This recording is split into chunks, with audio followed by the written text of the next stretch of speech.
Can you teach entrepreneurship? So you have a school of entrepreneurship. We do say that business is not for everyone. Can you describe, like, when can you tell that business is not for you? Have you ever told anyone, like, hey, you're not entrepreneur? Is it, is it all right thing to say when you clearly see it? So when can you tell? What kind of task that you run? Well, if somebody wants it bad enough, they're willing to take the risk. They're willing to accept, responsibility. They're willing to learn. But some guys get in business because they're unemployable. They have no choice, right? They don't want to You listen to just anybody described else. 90% of roofers. Yeah, they don't want to listen to anybody else. They want to be the boss. They're ego driven.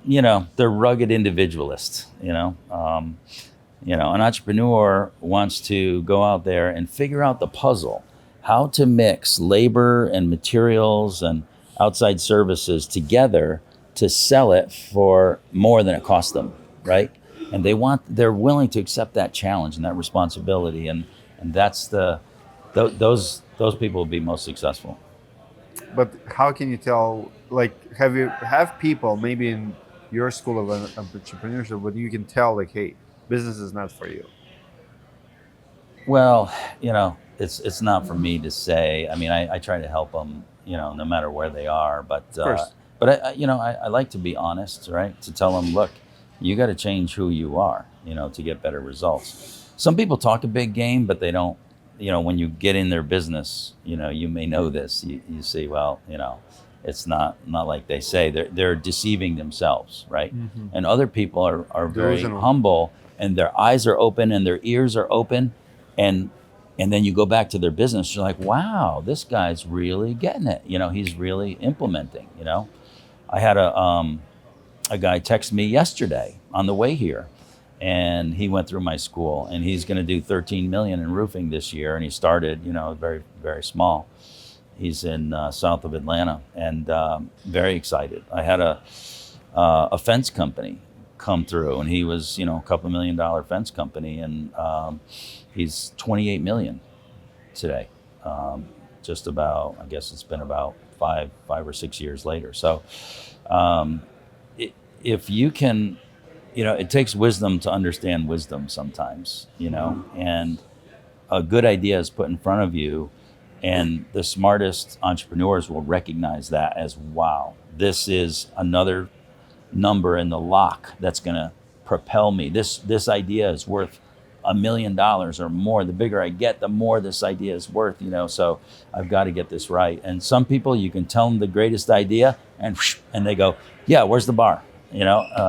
So you're right. It's not for everybody, and I think, getting back to my sort of source story here, I think that's, God made everybody, this person's good at nursing and caring for sick people. I'm not that guy. I don't, this person is good at, teaching young children, patience of a saint. I'm not that guy. This person is good at, working with their hands, and all of that is noble, and we need all that. So your job is to find, where do you belong? Like, where are you in your sweet spot, where you would work almost for free, right? And find that place. And for some people, it's leadership. And there's a certain number of us that have the responsibility to shepherd organizations that deliver products and services to make all our lives better.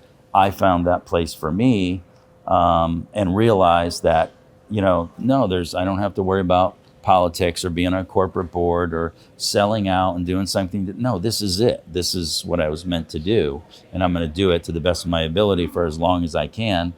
And I'm very happy, very happy doing it. Just, I personally feel like, because I deal with a lot of coaches, a lot of trainers, and I feel like one thing that we lack is tell people that, they are better off to work for someone else, because we have a lot of talent, and the bare interest, it's very easy to open a roofing company. And what I see is we have and maybe that's why we have such a high turnover and failure rate. 80% fails within the first 2 years. And I feel like a lot of coaches are not given this message, because if you're good at sales and you find a good company to sell for, you'll make way more money. If you're a money driven person and that's what motivates you, you'll make more money working for a good company than to run a company.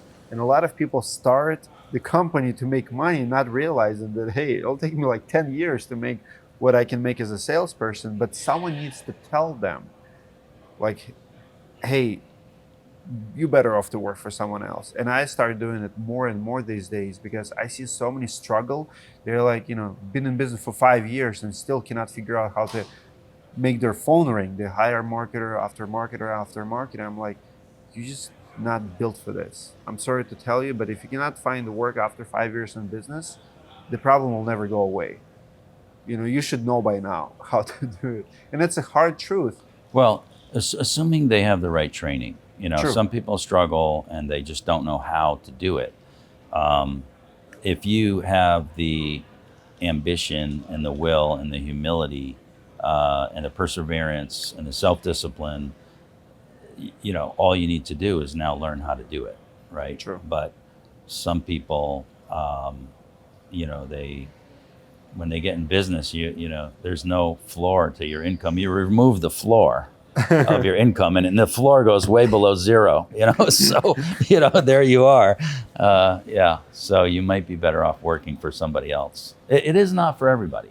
Look. It's a great responsibility, and for some people, it destroys them. It destroys their character.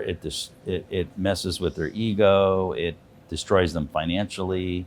And they lose a lot of friends by mistreating people.